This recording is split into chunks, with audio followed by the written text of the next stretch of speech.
जितने आस्था चैनल पर कथा सुन रहे हो, जितने फेसबुक और यूट्यूब पर सुन रहे हो, बहुत सावधानी से सुनना। एक बात बहुत ध्यान से सुनिएगा। विवाह, शादी, संतान प्राप्ति, विवाह के बाद में विवाद या किसी नए कार्य के लिए आगे बढ़ रहे हैं और उसमें अड़चन आ रही है, तो एक बार किसी ज्योतिष आचार्य के पास जाकर पूछना, वो बता देगा या तो मंगल या शनि कुछ ना कुछ, कोई ना कोई क्रूर ग्रह तकलीफ दे रहा। ज्योतिष आचार्य के पास जाएंगे, जितने भी ग्रह हैं, चाहे राहु हो, केतु हो, मंगल हो, शनि हो, बुध हो, भौम हो, सूर्य हो, ये सारे जो ग्रह हैं, ये शंकर भगवान के शिवलिंग के पास में विराजमान है। शिवलिंग के पास में विराजमान। कभी मौका मिल जाए, विवाह शादी में देरी हो रही हो, या कोई नया कार्य चालू कर रहे हो उसमें देरी हो रही हो, या कोई सर्विस के लिए, नौकरी के लिए जा रहे हो और वो कार्य नहीं हो रहा हो, तो एक धतूरा, केवल एक धतूरा, उस धतूरे को फोड़कर उसके अंदर का फल निकालकर उस फल को शिवलिंग पर चढ़ाकर एक लोटा जल शंकर भगवान को समर्पित कर। दिन होना चाहिए मंगलवार। कौन सा दिन होना चाहिए? जम के बोलो जरा, मंगलवार। समर्पित करो।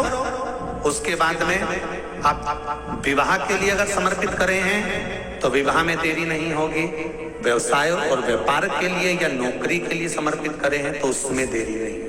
और आज भी नियम है हमारा, जिसकी फैक्ट्री नहीं चलती हो, प्रॉपर्टी की आप खरीदारी बेचादारी करते हो, प्रॉपर्टी से जुड़ा हुआ काम करते हो, या लोहे से जुड़ा हुआ करते हो, या फैक्ट्री आदि का कर्म करते हो, कोई मैन्युफैक्चरिंग करते हो, वो नहीं चल रहा, तो हनुमान जी के उल्टे पांव का सिंदूर लीजिए और हनुमान जी के दूसरे नंबर के भाई गतिमान का नाम लीजिए। किसका नाम लेना है?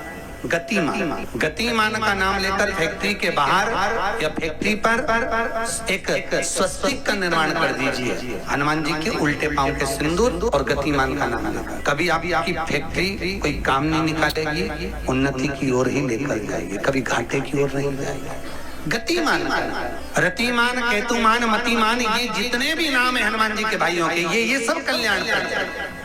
एक एक नाम कल्याण करते महाराज। वो जिन बच्चों को निमोनिया हो जाता है ना, वो सर्दी का कोटा रहता है, बहुत सर्दी बच्चों को बनी रहती है, तो हर दिन 5-8 दिन 10 दिन में वापस दौड़ के डॉक्टर के पास लेके जाओ, फिर डॉक्टर के पास ले। वैसे तो डॉक्टर के पास बच्चे आजकल के जमाने के जाते ही जाते हैं, हर 15 दिन 20 दिन में। तो यदि बच्चे को सर्दी ज्यादा होती है, निमोनिया ज्यादा होता हो, ठंडा का कोटा ज्यादा रहता हो, तो पीपल के 5 पत्ते महाराज उस पे घृत लगाकर हनुमान जी के तीसरे नंबर के भाई व्रतिमान का नाम लेकर, व्रतिमान का नाम लेकर बच्चे की छाती पर एक वस्त्र से उसको बांध दीजिए, रात्रि भर बंधे रहने दीजिए महाराज। बस एक बार बांधना, उसके बाद सर्दी का कोटा नहीं रहता महाराज, बच्चा स्वस्थ।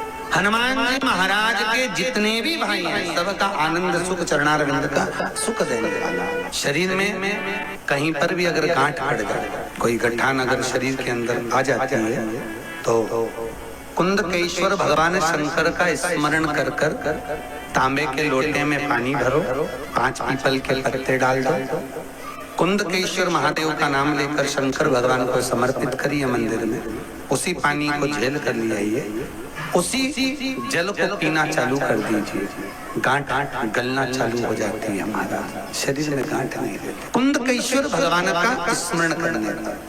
माता पार्वती ने विदल और उत्पल को जब कुंदुक का प्रहार करा, वही कुंदुक भगवान शंकर के चरणारविंद में जाकर पड़ा, तो शिव जी का नाम कुंदकेश्वर हुआ।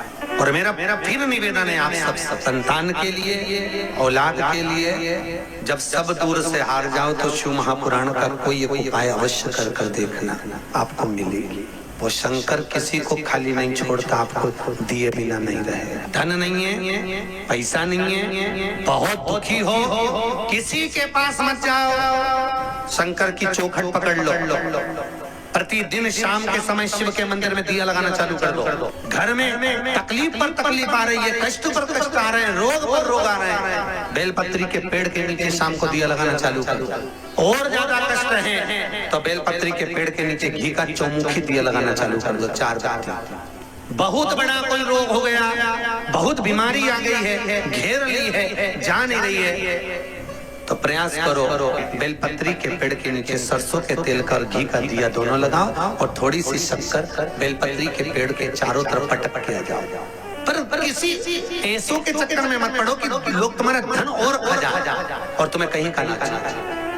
आज के जमाने में बहुत नौटंकी, बहुत नाटक, बहुत छल छिद्र कपट बेईमानी प्रपंच चल रहा है साहब। दुनिया में इतना प्रपंच फैला हुआ है कि जहां देखो वहीं पर लोग लूटने के लिए तैयार बैठे हैं। किसी के चक्कर में मत पड़ो, शिव के चक्कर में पड़ो। शंकर का अनुमोदन करो, शिव का भजन करो, शंकर का स्मरण करो, क्योंकि ब्रह्म लोक में रहते हैं, बैकुंठ में भगवान विष्णु रहते हैं। मृत्यु लोक का अगर कोई देव है, इस पृथ्वी पर अगर कोई रहता है, इस पृथ्वी का अगर कोई देवता है तो देव अधिदेव महादेव, पृथ्वी का देव है वो महादेव। महाराज स्कंद पुराण कहती है, शिव महापुराण की कथा कहती है, अग्नि पुराण कहती है, नर्मदा पुराण कहती है, लिंग पुराण कहती है कि बेलपत्री के वृक्ष के नीचे तो नीचे वो भी जाने तो यहाँ तक वर्णन किया शिव महापुराण में तो कि बेलपत्री का जो फल होता ना बेल, कहते हैं अगर किसी व्यक्ति के यहाँ लक्ष्मी की कमी होती है, संपदा की कमी होती है, जिसके यहाँ पैसा नहीं आता, धन नहीं आता, तो बेल का जो फल होता है, बेलपत्री का जो फल होता है, उस फल के गूदे को, बेलपत्री के फल का गुर्दा निकाल लो,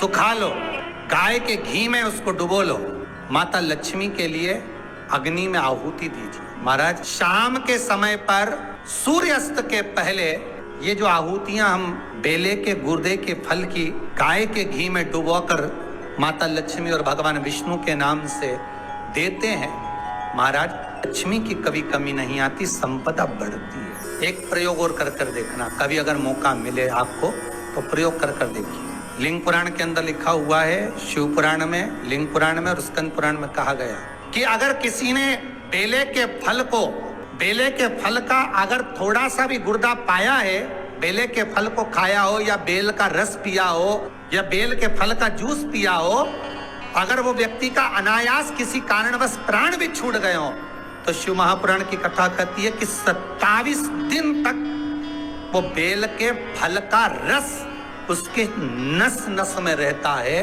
तो उस व्यक्ति को यम नहीं छूते, वो कैलाश पर निवास करता है। मर भी जाता है तो अधोगति में नहीं पड़ता, नरक नहीं भोगता, वो बैकुंठ पद का कामी होता, बैकुंठ का निवास।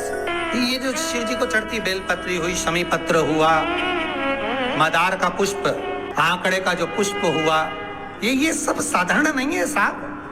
शंकर का एक एक गुण तत्व ग्रहण करने वाले, शंकर का अनुमोदन करने वाले, शिव को एक एक वस्तु जो चढ़ने वाली साधारण नहीं। महाराज हम तो आपसे निवेदन पहले भी करे, आज फिर करते हैं। मान लो आपको ऐसा लगता है कि घर में बीमारियां ज्यादा घेर रही है, तो एक बेल का टुकड़ा, बेले का फल का एक टुकड़ा अपने ही घर में कहीं पर भी कटोरी में रख दीजिए, शिव का स्मरण करके। अगर थोड़ा बहुत रोग आ भी गया निकल जाएगा, बड़ी बीमारी में कोई फंस नहीं पाएगा, ज्यादा जनहानि नहीं।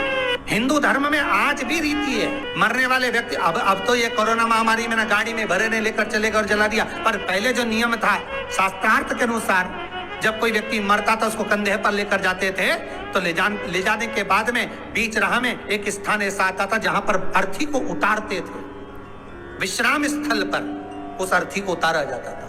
और वो केवल विश्राम स्थल ऐसे नहीं होता था, वहां पर बेलपत्री का पौधा होता था, पेड़ होता था, उस बेलपत्री के वृक्ष की छांव उस मुर्दे पर भी पड़ जाती थी, तो उसको यम की कैद नहीं भोगना पड़ता। इसलिए उस बेलपत्री के पौधे के नीचे उसको विश्राम दिया जाता था, बेलपत्री के पौधे के नीचे उसको विश्रामता दिया। श्री शिवाय नमस्तुभ्यम, सब बोलिए एक बार जमकर, श्री शिवाय नमस्तुभ्यम।